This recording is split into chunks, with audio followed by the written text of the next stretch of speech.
i mislim da je ta veza jedno s drugim bilo divno večeras. Vidjeli smo 7 golova, nedostajalo su samo još 2 gola pa da to bude najubedljivija pobjeda Crvene zvezde u istoriji u Evrokupovima. Ali čini mi se da Koštani posle prve utakmice nisu preterivali u kritikama, da ni sada ne treba preterivati u euforiji, već sutra će Zvezda dobiti verovatno mnogo težeg protivnika za sledeće kolo. Dobro, znate šta, obično u nekoj statistici najbolji rezultat i najlošiji se izbrišu i onda ono što ostane između toga bi trebalo da predstavlja nekakav kvalitet. U toj ravni je negde i ova utakmica. Očekujem ovo jako dobro što u najavi se vidi da ova ekipa ima potencijala. Sigurno da standardizacija igre je dug proces. Nadam se da smo na pravom putu i kod sam i u prethodnoj najavi rekao da to u stvari je moguće samo ukoliko klub nastavi da firmiše svoje mlade igrače. Svakako uvoz igrača je neophodan, ali mi moramo da firmišemo ovu decu koju publika, videli ste, zdušno podržava i nagrađuje. Čini mi se da je u ovoj utakmici, osim Kaluđerovića, da je Crvena zvezda pokazala snagu u napadu. Tu je bio i Borka koji je možda odigrao svoju najbolju utakmicu, pa se tu pojavio i Mezenga koji je očigledno pravi gol igrač. Dakle, Robert Prosinečki će imati priliku da zaista sastavi jedan veoma dobar napad, pogotovo kada se oporavi još jedan Brazilac Pašeko. Pa jeste ukoliko bi to bio standard igara, međutim, kao što sam im malo pre rekao, teško je ovu dve utakmice ovako odigrati. Ukoliko bi to bilo moguće, barem u neko doglednom vremenu, to bi bilo fantastično. Jeste da su nekoliko igrača koje smo doveli ovo prvi put pokazali jednu klasu koja je ovako i za mene na kraju krajeva iznenađenje, a samim tim i prijatno iznenađenje.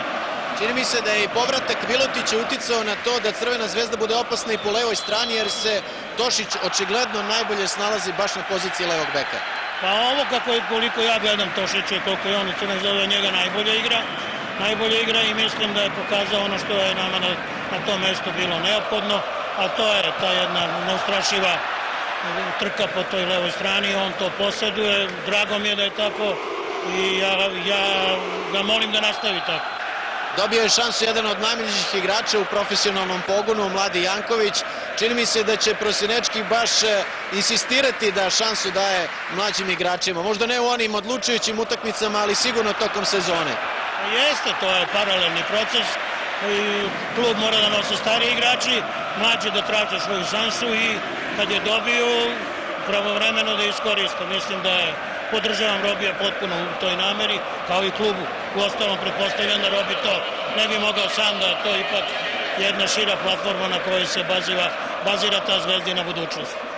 Sutra će biti žreb, sutra će dobiti svoje protivnike i Partizan i Crvena zvezda u tom poslednjem kolu kvalifikacija za Ligu Evrope.